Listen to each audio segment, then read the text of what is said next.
Hola, ¿qué tal? Bienvenidos, muy buenas tardes. ¿Cómo les va? Semana de mayo.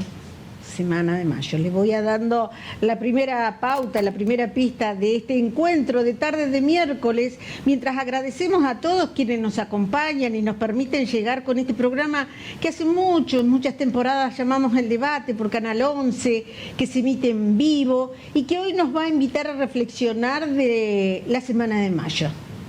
Del primer grito de libertad, 1810, hasta la libertad carajo, 2025.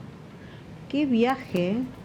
Hablamos de soberanía, hablamos de libertad, hablamos de pueblo, hablamos de lo que saben nuestros hijos, porque el concepto de patria se tiene que amasar como el pan día a día. Y los que nos suceden, los que siguen y los que hoy son jóvenes, proactivos en redes, en multimedios, son el futuro de esta Argentina. ¿Qué idea de patria tienen? ¿Compartirán aquellos sueños libertarios de un Manuel Belgrano, por ejemplo, abogado, ilustrado de la Europa que venía? ¿Compartirán algún criterio de lo que se hablaba en aquella semana de mayo, donde la celeste y blanca se le otorgó a las personas que tenían que entrar a una asamblea a deliberar? Celeste y blanco, ¿sabe qué eran los colores de la bandera de Borbón? Le voy dando pistas, ¿eh? Eso es lo que tiene de rico nuestra historia. Y yo les decía recién a quienes están invitados, queremos dejar propuestas, porque el paño de lágrimas todos los días lo tenemos ahí, noticia tras noticia. Queremos mirar para crecer, para que nos escuchen los jóvenes, los que vienen detrás nuestro, los que ya están en carrera. ¿Qué hicimos mal? ¿Hicimos algo mal? De aquel primer grito de libertad, 1810, hasta la libertad carajo, 2025. ¿Cómo les va? Buenas tardes. Muy bien. Los voy a presentar rapidito porque me parece que es un tema lindo, interesante, para sacarle jugo a través de distintas miradas. Por eso voy a presentar quienes están en estudio. En estudio está el profesor Julio César Galera, él es profesor de historia. Gracias, Julio. No, gracias a vos. Está el profesor universitario Luis Laferrier, economía política de la Universidad Nacional de Entre Ríos. Bueno, promotor de la Cátedra Abierta por un Mundo Nuevo. Está Arturo Sedano, bioingeniero, organizador del tercer encuentro federal por la soberanía en Paraná. Soberanía, ¿qué concepto, Arturo? Tal cual. ¿Qué Importante. concepto? Ser soberanos. ¿Qué involucra ser soberanos? Se lo vamos a preguntar a Arturo y lo vamos a abrir un poquito, ¿eh? También tengo invitados por Zoom, quienes le agradezco la gentileza, la oportunidad. Santiago Liaudat, magíster en Ciencia, Tecnología y Sociedad, especialista en estudios latinoamericanos, a propósito de la reciente partida de nuestro querido Mujica, ¿no? También vamos a hablar con Mauricio Castaldo, profesor de Historia en Educación Pública, está en María Grande, y Francisco Senegaglia, magíster en Ciencias Políticas, licenciado y profesor en Psicología de la Universidad Nacional de La Plata, psicólogo, está especializado en la psicología política, en orientación en programas sociales. A todos los saludo porque quiero empezar a tirar consignas, quiero que me digan qué les pasa cómo les resuena este camino que hemos iniciado en 1810 y llegó hoy. Lo dije, el concepto de soberanía era un concepto potente. Queremos ser soberanos. Había un grupo que entró a ese cabildo abierto, que militó, el pueblo tiene que saber de qué se trata. ¿Y de qué se trataba?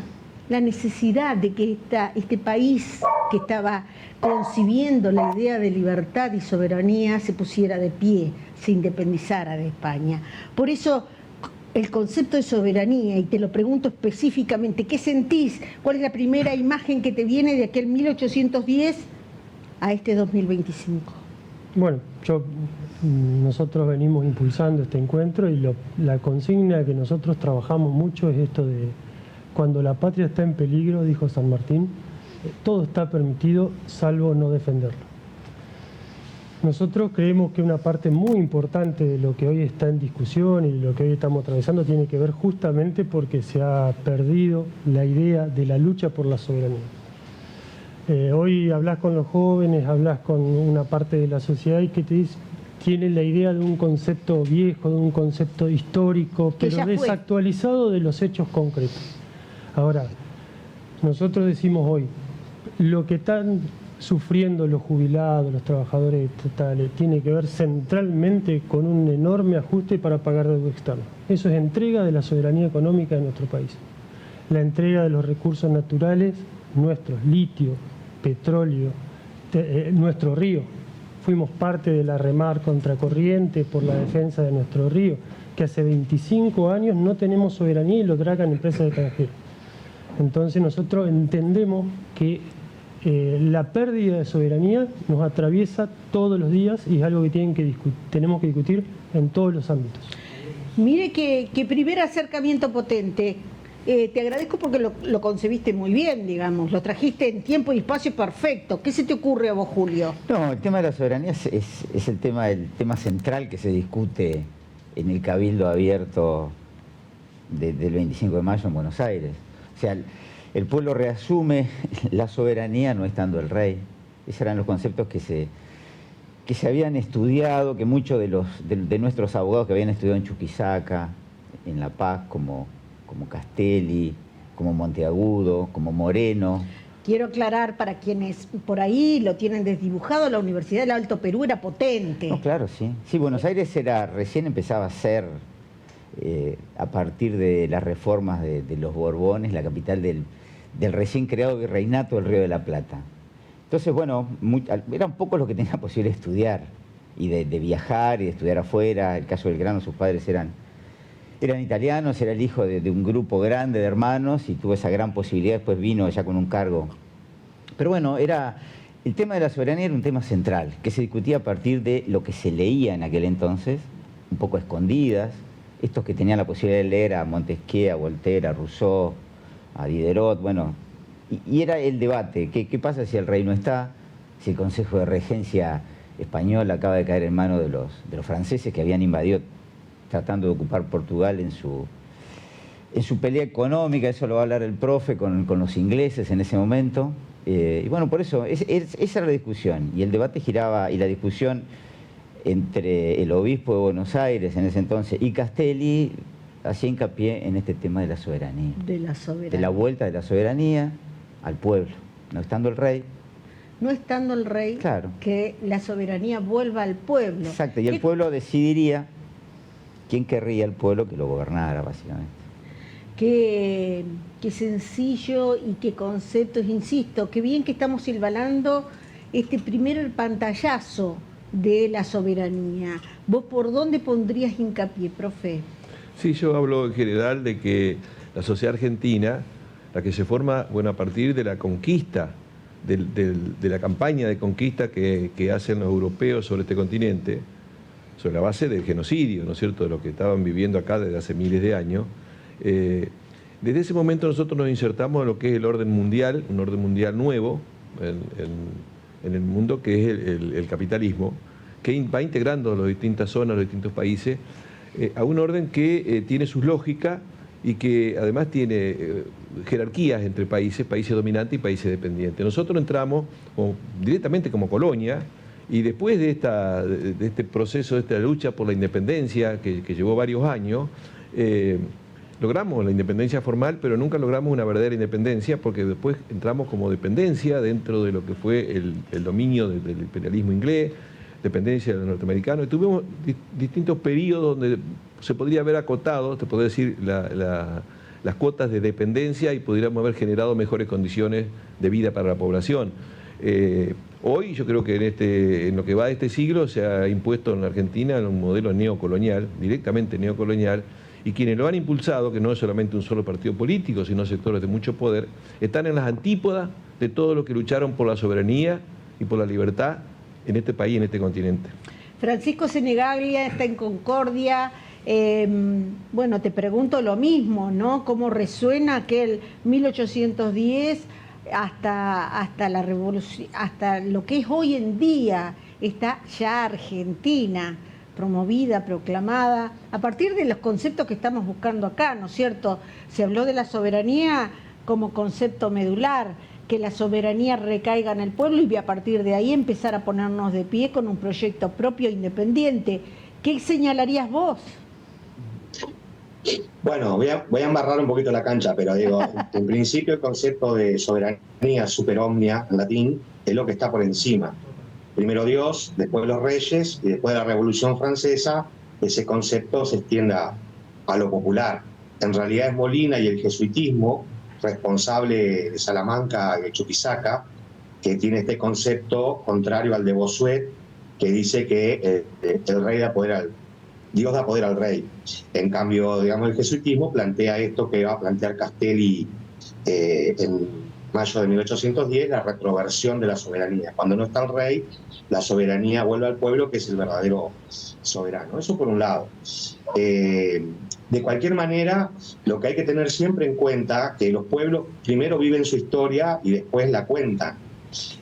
Cuando uno pregunta cuándo nació la Argentina nació después de la batalla de Pavón en septiembre de 1861 y con el primer gobierno de Mitre en 1862. Y a partir de ahí nace el Estado-Nación argentino como lo conocemos nosotros. Por lo tanto, es la pluma mitrista la que va a ordenar las fechas que hacen, digamos, a la historicidad o a la identidad argentina. En realidad, digamos, el 25 de mayo fue una cuestión muy metropolitana. No había negritos saltando en la calle, ni había mujeres ni damas antiguas, sino que la cuestión era que después de la batalla de Trafalgar en septiembre de 1805, España se había quedado sin barcos, sin naves, y por lo tanto los ingleses salen a ocupar el universo de los mares, y por eso vienen las invasiones inglesas. Y en realidad el comercio porteño, que estaba obligado a comerciar con España y solo podía contrabandear con Inglaterra, ahora se ve en la necesidad de que se abran los puertos. Es decir, el 25 de mayo, como inicio formal, es un inicio que tiene que ver justamente con la libertad de comercio y la libertad de pueblo. Pero bueno, nutre la visión. Como ustedes marcaron, ¿cómo? Nutre, me parece que es otra visión totalmente posible y potable. Digo, porque tal cual como vos lo decís, yo algún recorrido por la ciencia política hice, Inglaterra, aprovechando esa debilidad que tenía España, dijo, es nuestra hora, tenemos que salir con lo que más potente tenemos, que son los mares. Digo, es muy probable que así haya sido. Efectivamente, lo que pasa es que era obvio que Buenos Aires estaba coercionada porque no podía comerciar formalmente. Por eso en la Junta de Mayo el planteo es que están, digamos, los saavedristas, que son españoles paladar negro, los tenderos con Rivadavia, que son los que están preocupados por el comercio, y los jacobinos con Moreno, que están intentando ver si esto puede ser el origen de otra cosa.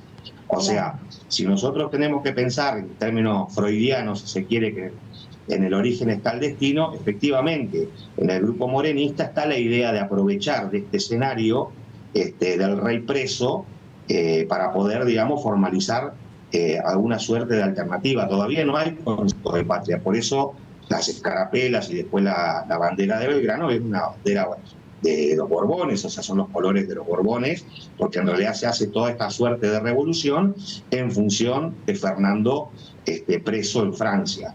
Después empiezan esos 10 años, de 1810 a 1820, las discusiones monárquicas, republicanas, el surgimiento del posible federalismo, las dos revoluciones que se van a generar, la artiguista que termina en el Congreso del Oriente, la unitaria que termina en el Congreso de 1816. Ahí empieza a discutirse, pero en realidad la idea de patria todavía es una idea vaga, ¿no? Porque los españoles, que son criollos, viven como españoles y lo que quieren es ser criollos de primera como en España. Los españoles que nacían acá no podían gobernar, no podían conducir la administración española y no podían participar como diputados, por ejemplo. Entonces está la discusión del puerto de Buenos Aires. Te pido lo dejo ahí. Esa es la discusión del puerto de Buenos Aires. Quédate con esa frase porque me parece que agrega otro capítulo a este recorrido tan largo, tan extenso de 1810 a este siglo, a este nuevo siglo, ¿no? Siglo XXI ya, ¿no? Claramente. Y se están marcando a través del recorte que hacen personas que han estudiado, que han abrevado, que la historia y lo han hecho analíticamente, están tomando conceptos que me parece importante que todos remarquemos. Después decidimos si nos gustaba más la postura de los jacobinos. A mí me gustaba más la postura de los jacobinos, debo decirlo. Soy una admiradora de Mariano Moreno, pero también existían las otras posturas. Digo que en este recorrido también hubo grietas o zanjas, como la llamó Mujica, que no le hicieron bien a la Argentina. Mauricio Castaldo es profesor de historia, está en María Grande. Mauricio, ¿qué te parece a vos? Sí, me parece que habría que pensar los sentidos del concepto de soberanía. Pensar el 25 de mayo o el proceso político y el debate político que se abre después del 25 de mayo de 1910 es pensar hoy qué concepciones había y hay de soberanía, porque hay distintas ideas de soberanía. Acá claramente los compañeros del panel, Luis por un lado, Francisco por el otro, están haciendo referencia a ese asunto. Hay una idea de soberanía formal, de soberanía burguesa, diríamos, que se instaló, como dijo Francisco, desde que Bartolomé Mitre empezó a escribir los libros de historia argentina y los discursos de historia argentina que se van a instalar en las escuelas públicas de nuestro país, más o menos hasta hoy, como línea hegemónica. El tema es que nosotros estamos obligados a reflexionar críticamente sobre esos discursos sobre la historia argentina, sobre lo que se ha dicho sobre el 25 de mayo y sobre lo que se ha dicho sobre la soberanía y la relación del mayo con la soberanía, porque puede ser que necesitemos deconstruir, desarmar y superar esa idea. Creo que Luis hizo referencia con mucha claridad a que en realidad si nos ponemos a pensar las luchas por la soberanía, por la defensa territorial y la defensa de los derechos de la gente que vive en el territorio, tenemos que ir mucho más atrás del 25 de mayo. Esto es muy largo y muy complejo, pero para simplificar y para ser didáctico con los televidentes, para no caerles con un debate muy académico o muy complejo, yo me remitiría, por ejemplo, a la resistencia de nuestros pueblos originarios, a la resistencia de los afrodescendientes, a los quilombolas, a los negros que se escapaban buscando la libertad. Me remitiría a la resistencia charrúa, acá en nuestra zona contra el imperialismo español, y sobre todo al concepto de tierra sin mal de los guaraníes, un concepto que hoy lo leemos en clave ecologista. En 1750 también se producen las guerras guaraníticas, donde los pueblos misioneros, recordemos que los jesuitas estuvieron por mucho tiempo instalados en buena parte de Sudamérica con los pueblos misioneros, trabajando con los guaraníes. Se produce esa mixtura entre la cultura guaraní y la cultura cristiana jesuítica, y los pueblos misioneros enfrentaron en 1750 tanto el imperialismo español como el imperialismo portugués en lo que se llamó las guerras guaraníticas en defensa del territorio, en los acuerdos que había, los tratados entre los imperios para repartirse los territorios. Entonces esto por un lado, digamos, el concepto de soberanía, me parece que para ser rigurosos desde el punto de vista de la ciencia histórica, tenemos que ir más atrás del 25 de mayo. Y a partir de ahí ver qué concepciones de soberanía se jugaron desde mayo en adelante, qué debates se dieron desde mayo en adelante, y pensar sobre todo mayo como un proceso. Acá hay que evitar, me parece, el error de ver el 25 de mayo solo como una fecha aislada y el concepto de soberanía como un concepto único, como que hay una sola idea de soberanía. Estos son, me parece, los desafíos pedagógicos didácticos que tenemos. Entonces, a partir del mayo, no lo quiero hacer muy largo, simplemente voy a decir una sola cosita que voy a rescatar de dos historiadores entrerrianos, dos historiadores nacionalistas, que son los hermanos Julio y Rodolfo Irasusta de Gualeguaychú, que en 1933 publican un libro clásico de historiografía, que es La Argentina y el imperialismo británico, para discutir el Tratado de Roca-Runciman, la entrega de la economía al imperialismo inglés en esa época, y a partir de discutir la situación, vuelven para atrás y revisan toda la historia argentina. Y los Irasusta destacan una carta que Vicente López y Planes, el autor del himno, que más adelante fue dirigente político, le mandó al general San Martín, que por supuesto estaba exiliado en Francia, 1831, donde Vicente López y Planes hace una reflexión sobre lo que venía pasando desde mayo de 1810 y hace un análisis dialéctico, me parece muy rico, muy preciso, sobre las contradicciones de la política argentina y de la sociedad argentina a partir del mayo de 1810, y que me parece que esa dialéctica, esa tensión, esa contradicción la podemos llevar hasta el presente. Vicente López y Planes le dice, general San Martín, me parece que desde mayo de 1810 en adelante acá ha habido dos partidos, dos corrientes de pensamiento política, dos corrientes ideológicas.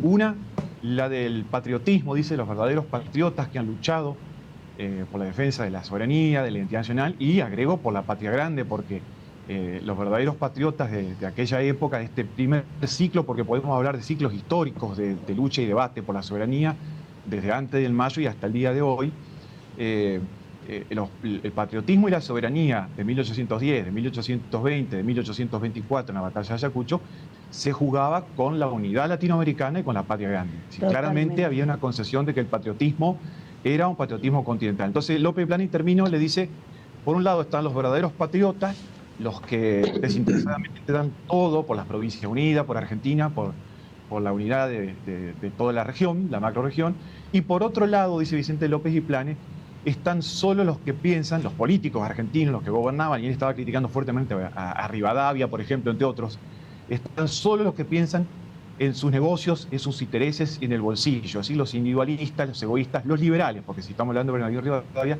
estamos hablando de uno de los primeros grandes exponentes del pensamiento liberal en la Argentina. Esa dialéctica de debate entre los verdaderos patriotas que luchan por la soberanía nacional con toda la dificultad del asunto y por la unidad continental, contra los que hablan y hablan, pero solo piensan desde el punto de vista de su clase social o sus intereses, su bolsillo, me parece que esa dialéctica se da hasta el día de hoy. Muy buen recorte, intenso recorte, pero me gustó. Ahora tengo que ir a Santiago Liaudat, que es magíster en Ciencia y Tecnología y Sociedad, y es especialista en estudios latinoamericanos, y me parece que es la continuidad perfecta. Me parece que es la continuidad perfecta porque de esta localía que pasó acá en Piso, de este concepto fuerte de soberanía, vamos a la visión grande, a la visión de la patria grande, a los primeros habitantes de este continente que después de aquella conquista con la espada y con la cruz y todo lo que ya sabemos, fueron rebelándose, fueron diciendo, pero ¿cómo si nosotros estamos acá? No somos bárbaros. Mira, entonces, yo quiero ver tu visión, ¿no? Sí, como síntesis, si se quiere, de lo que han planteado mis compañeros antes, yo diría que hay 4 ejes que este hecho historiográfico, ¿no?, que es el proceso iniciado en mayo, nos permiten pensar y repasar por su actualidad y su vigencia, ¿no?, como ejes, como tensiones, como polaridades que organizan todavía hoy buena parte de la política y de los problemas argentinos y latinoamericanos, ¿no? La primera es la polaridad o la tensión adentro-afuera, ¿no? En qué medida el afuera gobierna sobre el adentro, en qué medida el adentro se autogobierna, es decir, el problema, si ustedes quieren, del imperio, ¿no?, del imperialismo, de la posibilidad de controlar nuestro destino, nuestros asuntos, o en qué medida somos intervenidos, injerenciados desde afuera, ¿no? Entonces ahí tenemos, creo, un primer eje. ¿no? El autogobierno versus la dependencia, ¿no? El segundo eje es el eje de abajo arriba, que tiene que ver con el modelo de sociedad por construir, ¿no? Si ese modelo de sociedad debía incluir y cómo a los sectores populares, a los sectores indígenas, a los esclavos, a los criollos, en qué lugar ocupaba cada uno la nueva escena social, ¿no? Si se quiere el componente popular, ¿dónde iba a quedar en el país por construir, ¿no? Y sigue siendo uno de los grandes debates, ¿no? El abajo arriba, quiénes conforman la sociedad, ¿no? Las élites, quiénes tienen derecho a gobernar o el conjunto del pueblo. Entonces ahí tenemos un segundo eje, ¿no?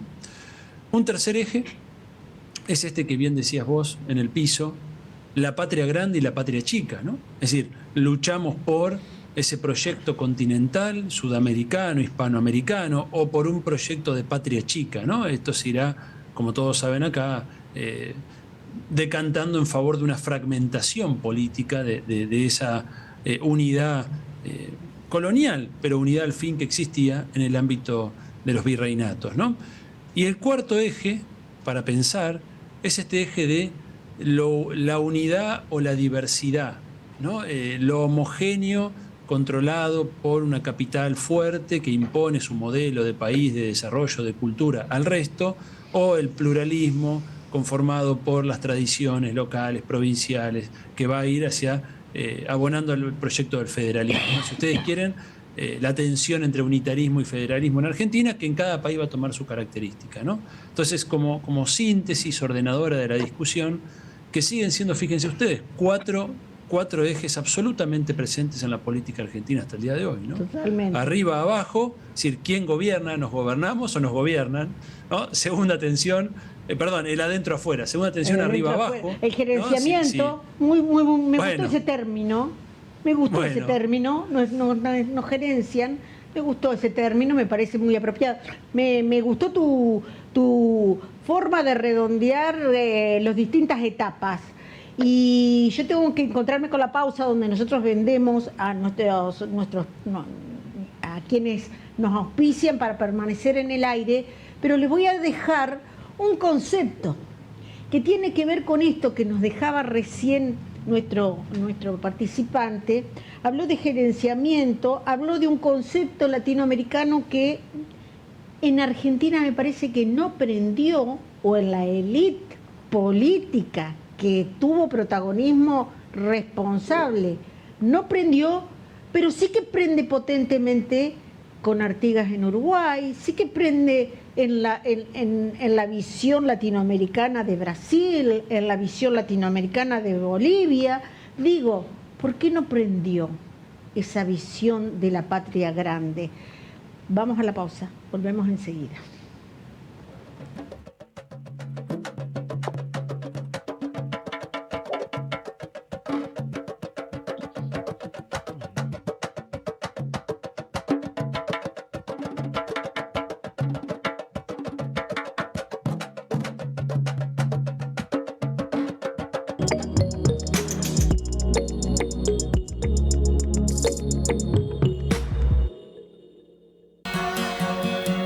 Trabajamos con un compromiso, la transparencia. En cada paso buscamos generar valor para todos. Nuestro mayor activo es el capital humano. Les ofrecemos oportunidades de desarrollo y crecimiento. Nos propusimos ser una cámara de puertas abiertas. Aquí cada voz cuenta, cada propuesta importa. La modernización nos impulsa hacia el futuro. Adaptamos nuestras herramientas para convertirnos en una cámara innovadora. Ser inclusivos es prioridad. Solo avanzamos si lo hacemos juntos, abrazando las diferencias. Estamos cerca. Entender las necesidades de los entrerrianos es nuestra misión.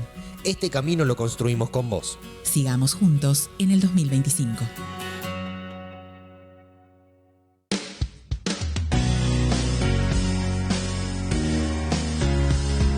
El Natal, nueva tecnología en productos cosméticos. Rejuvenecimiento, tonicidad e iluminación. Nuestras cremas tienen micropartículas, nanotecnología. ¿Qué logra esto?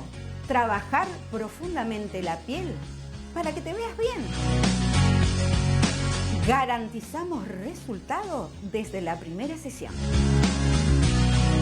Tu consulta no molesta, Vení a Natal. Enersa te recomienda, evita el uso de papel. Suscríbete a la factura digital. Ingresá a enersa.com.ar y elegí la opción que prefieras. Recibí tu factura directamente por email, sin papeles, sin demoras. 20 años creciendo juntos. Enersa, Gobierno de Entre Ríos. ¿Qué es un profesional inmobiliario? Es un experto que une oferta y demanda. Nos especializamos en tasar, vender, alquilar, asesorar y administrar propiedades. Tu bien al mejor valor. Déjalo en manos de un profesional. Taller gráfico y librería técnica El Profesional. Impresión láser color. Somos exclusivos en hacer copias de planos. Contamos con tecnología de impresión gráfica digital de última generación. Optimizamos recursos gráficos para tu mejor diseño.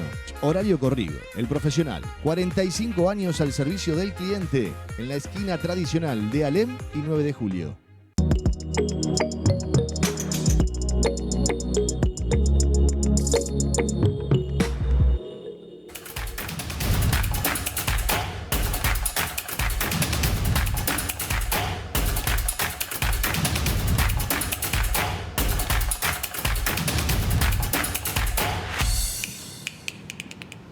Yo comienzo este bloque, este espacio, con una recomendación que tiene que ver con la salud.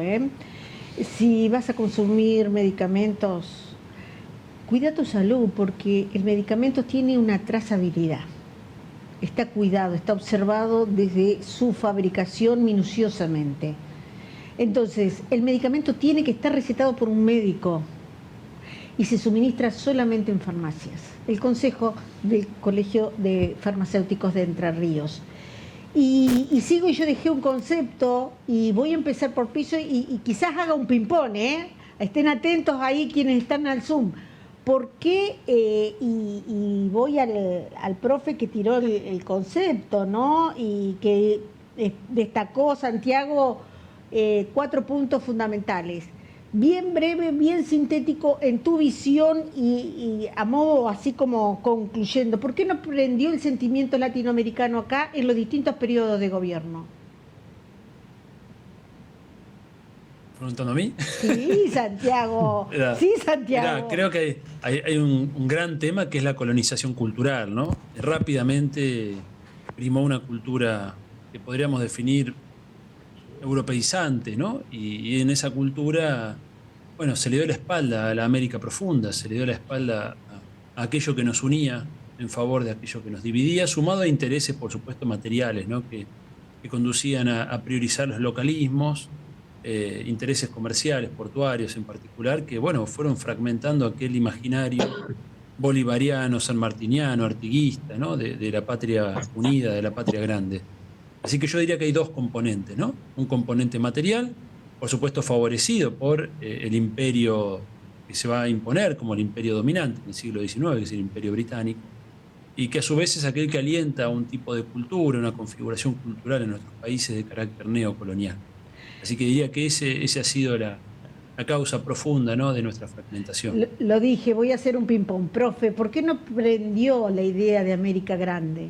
En realidad yo lo que veo primero es que hay una inserción de este continente cuando es invadido y conquistado por los europeos con un interés, es clarito, no vinieron a mejorar las condiciones, sino vinieron a saquear. Y ese saqueo y ese interés en saquear es lo que se ha mantenido hasta ahora. Lo que pasa es que hoy es mucho más grave. Y para eso, obviamente, imponen una dominación que no es solamente económica, sino política y cultural. Y además tratan de promover lo que son las divisiones, las falsas divisiones en la sociedad y mucho más entre países, porque es la forma más fácil, ¿no es cierto?, de entrar y colonizar. Y yo quiero insistir fundamentalmente en que la situación que vivimos en este siglo XXI es mucho más grave, porque los intentos de quedarse con los recursos de este continente, que ya han determinado que es zona de sacrificio, se dan en un momento donde los recursos que son esenciales para la vida empiezan a ser muy escasos a nivel planetario, y ese poder dominante y concentrado entiende que esos recursos estén donde estén les pertenecen a ellos, y en todo caso, si están todos los que están en este continente y en Argentina, pero están molestando lo que estamos viviendo acá. Entonces ellos tienen un proyecto que yo insisto fundamentalmente en lo que ha sido en esta última etapa en la Argentina, que yo llamo un plan masacre. Masacrar la sociedad, masacrar el territorio, masacrar la soberanía y masacrar el ambiente. Y eso tiene que ver que, lo que yo decía hace un rato, ¿no? Esto está en las antípodas de todos aquellos que lucharon por la independencia y por la libertad en nuestra historia. Está en las antípodas, ¿por qué? Porque si bien ese es el proyecto del poder dominante, quienes están gobernando y que han venido gobernando a lo largo de este siglo XXI, le están entregando los recursos, le están entregando la sociedad y le están entregando la soberanía gratuitamente. Y esto va a tener consecuencias nefastas para el conjunto de la sociedad. Y voy a María Grande con Mauricio. Mauricio, en tu visión, ¿por qué prendió tan fuertemente? Los hermanos uruguayos lo tienen siempre muy presente a lo que sembró Artigas. El pueblo brasileño tomó la causa Malvinas como si fuera una causa propia, la abrazó, en su visión era Latinoamérica. ¿Y qué pasó después? Ya, analizar la historia argentina y latinoamericana y la relación entre pasado y presente es un verdadero rompecabezas, es un laberinto de discusiones. Lo que sí es cierto que acá se habló en la mesa de debate de que la penetración del imperialismo y del colonialismo ha sido muy, muy fuerte en la política, en la economía y en la sociedad, tanto en el pasado como en el presente. Entonces, por un lado, el imperialismo estableció unas bases materiales, una base de dominación económica y una relación con el empresariado, la burguesía, tanto argentina y latinoamericana, tal que le ha permitido dominar la economía más o menos hasta hoy. Entonces hay una base primero material y después ideológica. Han establecido una serie de discursos educativos, políticos, culturales, periodísticos, religiosos, que han construido una hegemonía sobre la sociedad, que se ha instalado en la cabeza de la gente y eso los ha hecho fuertes hasta el día de hoy. Y han dividido, digamos, a la sociedad, tanto como argentina como latinoamericana. Pero yo me quiero quedar con la contraria, es decir, con la resistencia que ha habido a ese imperialismo, a ese colonialismo, porque desde hace muchísimo tiempo, de los pueblos originarios y en adelante, ha habido movimientos sociales, políticos, dirigentes políticos, ensayistas, pensadores, pensadoras, escritores, gente de la cultura, que ha resistido el colonialismo y el neocolonialismo y ha defendido la soberanía de manera real, sincera, integral, multidimensional, porque es una soberanía política, económica, cultural, ambiental, como decía Luis, alimentaria, hoy diríamos tecnológica. Ya empiezan los debates sobre la soberanía digital y tecnológica, que estamos sufriendo mucho la falta de soberanía en eso. Entonces ha habido dirigentes y la idea de unidad latinoamericana y de patria grande siempre ha estado viva en los movimientos sociales, en los movimientos populares y en algunos dirigentes políticos también, incluso en algunos gobernantes. Más allá de que esa idea sea fuerte o menos fuerte, en el general Perón, en Alfonsín, en distintos dirigentes, en Néstor Kirchner, la idea de unidad latinoamericana ha estado. Después podemos discutir entre nosotros acá qué alcance y qué profundidad política y social le queremos dar a esa idea de unidad latinoamericana. En la década del 70 fue, si se quiere, en los años 1960, 1970, el punto más alto, más rico del debate político-social, porque se hablaba de liberación nacional y social y de liberación latinoamericana. Si se quiere, el punto más alto de esa unidad, de la idea de romper esa colonialidad. De hecho, bueno, Jauretche y tantos otros escribieron sobre el colonialismo pedagógico y cultural. La dictadura del 76 y todo lo que vino después vino a romper eso. Y si lo vinieron a romper con la violencia genocida con la que se movieron, es porque esa esperanza de patria grande, de liberación, era bastante fuerte en nuestro pueblo. Y habrán quedado las cenizas de eso, pero eso sigue dando vuelta. Yo quiero subrayar hoy a los movimientos ecologistas, a los movimientos ambientalistas. Yo creo que uno de los lugares más potentes donde hace varios años está instalada la idea de soberanía en forma multidimensional son los movimientos ambientales, el movimiento ecologista y sobre todo el ecologismo social. Totalmente de acuerdo, totalmente de acuerdo. Y voy a Julio César Galera para avanzar un poquito más, y yo le agrego ahora, porque creo que en algún punto coincidimos que la historia se construye y se deconstruye y no tenemos que caer en pánico por esto. No es que usted se tiene que hacer la imaginación, sí, porque antes te enseñaban una historia y ahora otro. En esta deconstrucción estábamos hablando de un relato, de un hilo que se impuso que era del hilo Mitre. Yo no sé si los chicos hoy, las nuevas generaciones, era digital, estamos hablando, tienen en claro lo que decía Mitre que había pasado en aquel 1810 y los otros relatos que vinieron con estos análisis que nos están aportando una visión mucho más abarcativa. Mira, vos sabés que hoy, ya lo hablamos antes de afuera hace un rato en la puerta del canal, y yo creo que hoy la trinchera de la soberanía está en las aulas, básicamente. En cada aula los profes tenemos que hacerle comprender a los chicos la trascendencia, la importancia de leer, de comprender lo que leen, de que las ideas pueden debatirse, de que todos podemos tener distintas miradas sobre los mismos temas, pero creo que la trinchera está en el aula. Hoy que nuestros gurises de escuelas públicas, de gestión pública, no lean correctamente y que no comprendan lo que leen y que sean simples copistas, digamos, de lo que los profes intentan explicarles o hacerle comprender, creo que va a devenir en mayor dependencia.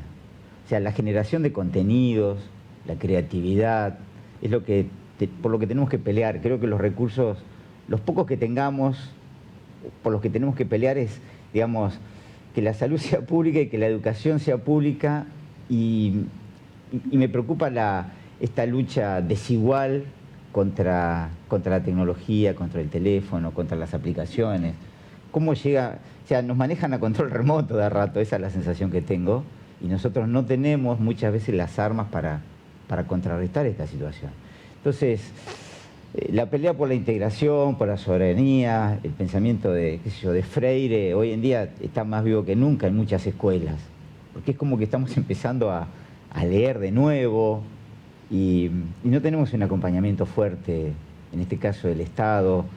Los contenidos curriculares empiezan a ser antiguos y los retos son tan importantes y tan grandes y bueno, nos vemos a veces sin las herramientas, sin las armas materiales, sobre todo en muchas escuelas. Así que bueno, yo creo que el desafío y la pelea por la soberanía, si tenemos que hablar hoy, va por ese lado, en la universidad pública, en la escuela pública, de gestión pública. Es por lo menos lo que a mí más me preocupa. Y ser sinceros en los debates, no tener miedo a la idea diferente. Si uno dice, yo soy mitrista porque estos son los fundamentos, si escuchamos fundamentos, no ideologización, si escuchamos debates... Un pibe que no lee, no alcanza a comprender quién te habla de mitrismo, de liberalismo, no alcanza a comprender el pensamiento de izquierda, o podés preguntarle qué es una colonia, podés preguntarle qué es imperialismo. Si el pibe... no sabe entender. Claro. No sabe entender. Lo básico, lo primordial, lo que te hace libre. Qué gran verdad, lo que te hace libre, entender, comprender.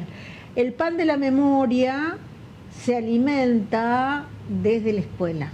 Me encanta esa idea. Francisco Senegaglia, ¿qué te parece a vos? Yo, para ser muy concreto con la pregunta, nosotros no pudimos generar profunda y verdaderamente un espacio de patria grande por tres grandes tradiciones. La tradición de Buenos Aires, de Pueyrredón y Alvear, en relación al imperio portugués e imperio británico, que metió 17.000 soldados de las 6 guerras napoleónicas al mando de Belfort y destruyeron la Liga de los Pueblos Libres, que fue el primer gran proyecto de patria. La tradición de Pueyrredón y Buenos Aires contra San Martín, que no pudo construir su proyecto de Hispanoamérica. Y la tradición de Santander, en acuerdo con el imperio norteamericano naciente, que no permitió la Gran Colombia. O sea, tres grandes tradiciones que eran afines a los proyectos básicamente ingleses de dominación de América Latina, hicieron que América Latina no fuera América Latina. Esto que decía Rufino Blanco en 1936, pensador venezolano, ¿no? Que existen los Estados Unidos del Norte porque existen los Estados Unidos del Sur. La desunión ha sido la gran herramienta del imperio para que nosotros no tengamos efectivamente un proyecto americano y para que de esa manera puedan dominarnos hasta la fecha, como bien dijeron la mayoría de los compañeros y comparto absolutamente. Qué buena. Es decir, unidos podemos presentar batalla, desunidos está a la vista. Quiero que hagas una pequeña pausa ahí, van a arreglar te escuchamos perfectamente, pero se te apagó la cámara, por eso estábamos haciendo insert de imágenes, y me encantó esta frase que hizo: los estados libres del norte y los estados libres del sur, como para seguirla la frase a propósito de soberanía. Sí, me parece que... A ver, yo he seguido atentamente los planteos de los otros panelistas. Yo creo que efectivamente, como decía Luis, vinieron, nos colonizaron con un proyecto de extracción. Ha sido un proceso dialéctico, estuvo Trafalgar, estuvo las invasiones inglesas, generaron condiciones para la Revolución de Mayo, que duró más de 14, 15 años. Posteriormente, que se derrotó al español, quedaron los terratenientes, que hasta el día de hoy signan nuestra economía, porque el 80% de la producción agropecuaria de hoy se hace en tierras arrendadas. Y vinieron otras formas de dominación culturales. Hoy Mauricio decía, grandes luchas en los 70 donde decía liberación nacional y social, y vinieron las dictaduras. Es decir, es una permanente batalla por... batalla cultural. Una batalla cultural, una batalla en la calle, una batalla en los hechos, una batalla en las aulas, y creo que es algo que nosotros tenemos que discutir, porque incluso hoy hablaban de la tecnología. El individualismo que se ha metido tecnológicamente, hay que combatirlo con conceptos como lo de la soberanía. Uno no puede pensar la soberanía individualmente, es un concepto colectivo. Necesariamente nosotros colectivo. Creemos que hay que discutirlo y hay que sumar hasta como el Cabildo. Todo el mundo que quiera discutir con el objetivo de la soberanía. ¿En qué aspecto? En todos, porque ahí Santiago me parece que era que decía lo del imperialismo y el adentro y el afuera. Exacto. Yo creo que el imperialismo no opera como factor externo, sino que opera como un factor interno a través de cada uno de los tipos que tiene el poder y define la entrega. Entonces nosotros tenemos que discutir mucho los conceptos de soberanía y las ideas de soberanía alrededor de cada uno de los temas.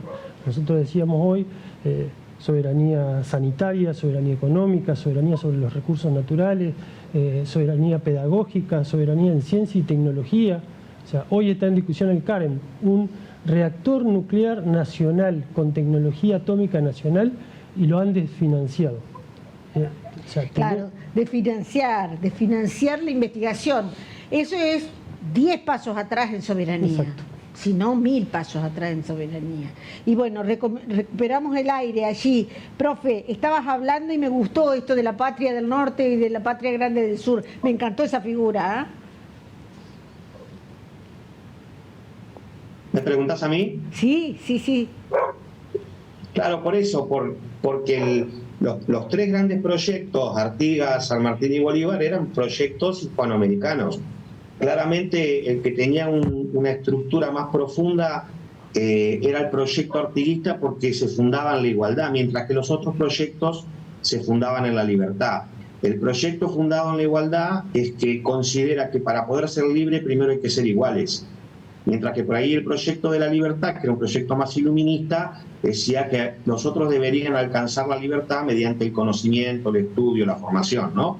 Por eso los dos congresos, el Congreso del Oriente y el Congreso de Tucumán, son tan diferentes en su estructura, ¿no? Son todos procesos que se fueron manchando, digamos, y que por lo tanto el escenario político objetivo es el que triunfa, que es el escenario inglés, hasta Yalta, hasta después de la Segunda Guerra, que hegemoniza que la granja de la reina, del día Scalabrini Ortiz, la granja de la reina pasa a ser, digamos, de alguna manera el patio trasero del imperio ya. Donde de esta exquisita ronda agradezco profundamente a todos los que me han acompañado, porque es difícil venirse del 1810 hasta el 2025 y hemos tomado trazos importantes de la construcción de esta que es nuestra patria argentina. que es una lucha que no tenemos que resignar, que empieza, como dijo Julio, por darle la oportunidad a los gurises que entienden lo que leen y que conozcan los relatos. Y es la manera de apropiarse la historia. A mí me preocupa un poco qué va a decir el chat GPT, el que va a cargar el chat GPT respecto de la Revolución de Mayo. Digo, respecto de esta visión colonialista o visión patriótica, criolla, y eso que no entramos en la disputa Puerto Central, Buenos Aires, país grande, Argentina. Porque la Argentina profunda, los discursos solo está, porque es un discurso casi romántico, en las elecciones generales. Ahí está la Argentina profunda. Pero la Argentina de todos los días sale por el puerto de Buenos Aires. Esa es otra parte de la historia argentina. Yo les agradezco que hayamos permitido a la gente repensar el 25 de mayo. Y decirles a todos que no solamente es una carapela en el pecho. Y en esta ronda cortita, porque me quedan los últimos minutos, yo voy a empezar por quienes están en el Zoom primero. Y empiezo por Concordia, ¿qué es el 25 de mayo para vos hoy? Empiezo por Concordia. Y me parece que es eso, la toma de conciencia de la construcción de un relato, ¿no? Es decir, hay un relato que comienza, no cómo se lo interpreta y que debe ser revisado, porque el tiempo en sí mismo no existe, el pasado no existe porque ya fue, el futuro no es porque todavía no es, el presente es este instante que dejó de ser. ¿Qué es el pasado? Un relato. Necesitamos imperiosamente revisar nuestro relato para tener clara nuestra identidad, si no vamos a pelear el futuro con una identidad fallida. Revisar el relato, revisar. Santiago, ¿qué decís vos? ¿Qué es este 25 de mayo? Es la posibilidad de repensarnos. Necesitamos hoy más que nunca, en un escenario en que la patria está realmente en riesgo de descomposición, está siendo agredida desde adentro, desde afuera, está todo sometido a amenaza, ¿no? Los derechos más elementales. Bueno, el 25 de mayo esperemos sea una oportunidad para pensarnos, repensarnos y un disparador para soñar nuevamente con una Argentina grande dentro de una patria grande. Para repensarnos, para apropiarnos, para leer. Mauricio, para vos, este 25 de mayo, ¿cómo resuena en vos? Es una nueva oportunidad para volver a reflexionar sobre lo que ha pasado, sobre nuestra historia, sobre la relación pasado-presente. Y más que nunca, me parece, reflexionar sobre y algo se estaba hablando en el panel, sobre los discursos que ha habido sobre la libertad. Ha habido distintos discursos sobre patria, sobre libertad, sobre país, sobre soberanía, y es muy importante revisar. Por eso planteaba hoy lo de Vicente López y Planes. Ha habido discursos de una libertad realmente patriótica, solidaria, colectiva, que resiste todos los días, ese discurso, esa ética social. Y ha habido un discurso que ha sido dominante de libertad individualista, de libertad egoísta, de libertad para odiar, de libertad para discriminar, que es una libertad neocolonial. Y ese discurso sobre la libertad es el que se ha impuesto desde Rivadavia hasta lo que dice el título de tu programa, hasta quienes gritan hoy, viva la libertad, carajo. Se ha impuesto un discurso de libertad individualista, egoísta, que nos ha hecho mucho daño, y que por distintas causas, que es muy complejo, ese discurso se ha impuesto y ha sido hegemónico. Es una complejidad enorme analizarlo, por supuesto que no hay tiempo, pero es el momento oportuno para reflexionar esa relación pasado-presente y esos discursos sobre la libertad. Por supuesto que nosotros acá nos quedamos con otra idea de la libertad, mucho más solidaria, una libertad que piensa en la igualdad, en la justicia, y no solamente a nivel nacional, sino a nivel regional. Muchas gracias a Canal 11 y a tu programa por este espacio. No, por favor. Yo soy una agradecida porque en tanto y en cuanto seamos la posibilidad de que las nuevas generaciones entiendan de qué hablamos cuando hablamos de 25 de mayo, primer grito de libertad. La independencia jurídica fue un 9 de julio. Lo aclaro porque hasta un presidente hubo que se confundió y 9 de julio de 1816 fue después del 1810. Digo, ¿qué es para vos? ¿Cómo resuena, cortito, este 25 de mayo? Muy breve y voy a insistir. Nosotros estamos en las antípodas de quienes lucharon por la libertad. En este momento corremos un peligro que quizás no se dio nunca desde que nos conformamos como nación. Hay un proyecto que apunta. Nosotros somos inmensamente ricos, lo digo siempre. Somos inmensamente ricos, pero somos inmensamente saqueados. Y eso tiene que ver con la soberanía y eso tiene que ver con romper con la dominación. Y yo creo que hay elementos, hay un montón de experiencias, de ejemplos, de propuestas y de lucha que apuntan a construir otro país y otro mundo diferente, que no tiene nada que ver con este modelo económico neocolonial.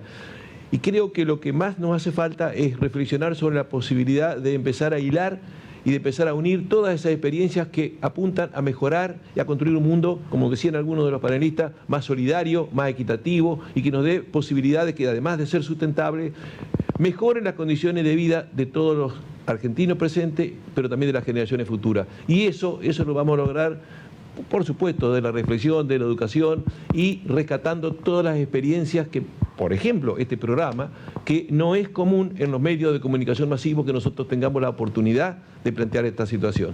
Y digo, y agradezco también que ustedes nos permitan, porque el debate permite, y es lo que pretendemos quienes hacemos el debate, que usted se replantee. Y en ese replanteo me parece que es algo más que ponernos la escarapelita, ser bien entonados para leer lo que escribimos del 25 de mayo, saludar a Mariano Moreno y hasta el próximo 25, ¿verdad? Sí, siempre invita a la reflexión, esta fecha es un poco para eso. Yo promovería menos discursos de odio, más de encuentro, más de abrazo, aunque tengamos diferencias y que esas diferencias nunca deben ser, digamos, siempre tiene que haber canales de diálogo para resolver los problemas que son reales y que los tenemos. Y si no acordamos algunas cuestiones entre nosotros, somos presa fácil de quien quiera dominarnos. Y te digo, yo estoy viendo como que nos están dominando a través del teléfono. Yo preguntaba a un pibe, ¿cuántas horas estás con el teléfono? Hay chicos que están 12 horas, 14 horas, solamente cuando duermen, y lo poco que duermen es cuando no están con el teléfono. Entonces los discursos de odio, de fragmentación, que vienen directamente de la presidencia de la nación, pegan fuerte en cabecitas que no alcanzan a comprender por qué tengo que odiar al otro, por qué tengo que lastimar a otra persona. Así que yo creo que es un buen momento para reflexionar estos temas. El encuentro, el acuerdo, y la cantidad de gente que no vota, o sea, no pasaba, lo hablamos hace un rato, vimos la última elección en Buenos Aires, de 100 que votaban 45, 50, o sea, hay mucha gente que está entendiendo que la participación, que ni siquiera la participación resuelve. Tiene sentido. Es claro. Vacíos de sentido. Y bueno, comenzamos hablando de soberanía. ¿Cómo te pega a vos este 25 de mayo? Yo creo que hay mucho que reflexionar, muchas enseñanzas para pasar en limpio, pero para dar continuidad al proceso que se inició. Yo creo que está inconcluso ese proceso de liberación, ese proceso de soberanía. En eso, el 21 de junio, nosotros realizamos el tercer encuentro federal por la soberanía acá en Paraná. Están todos invitados, son cerca de 200 organizaciones las que lo promueven, académicas, gremiales, hay incluso 17 provincias, 2.000 participantes, hubo en el último que se hizo en Medicina de Rosario. Así que es un espacio para pensar todos estos temas que estuvieron en debate hoy.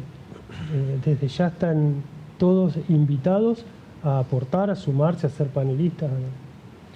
Gracias. Gracias a todos los que están en el Zoom. Muchísimas gracias. Y a ustedes que están, y ojalá esto, si son profesores, si son maestras, si son padres, madres, hermanos, o si sos joven y te interesó, sea un disparador. ¿Qué me pasa con el 25 de mayo? ¿Qué es soberanía? ¿Cuántos pasos retrocedo si le digo no a la ciencia argentina? ¿Cuántos pasos retrocedo si no cuido el río en el que abreva mi orilla? Digo, la casa común, ya lo dijo el Papa Francisco, es este planeta que habitamos, con este sol que nos quema hasta dañarnos y con estos fríos que precipitan inundaciones espantosas. Gracias a ustedes por haber elegido el 11. Gracias por habernos elegido en el debate. Nos veremos el miércoles.